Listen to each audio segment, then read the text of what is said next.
Good morning everyone, my self Amit Howlader from Howrah tour and travels. দেখুন আজকের অবস্থা পেহেলগামের। আজকে আমরা আছি 15/3/2025। পেহেলগামের অবস্থা খুব মারাত্মক। দেখুন যেন তুষারের বৃষ্টি চলছে এখানে, তুষারপাত আর তুষার বৃষ্টি, যা বলবেন আপনারা। কি অবস্থা দেখুন, পুরো সাদা চাদরে ঢাকা আছে।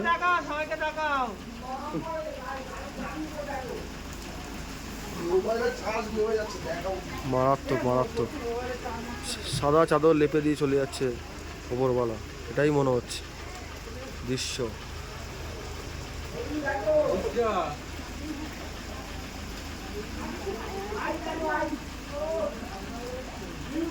দেখলে এখন আমাদের হোটেলটাও দেখে নাও।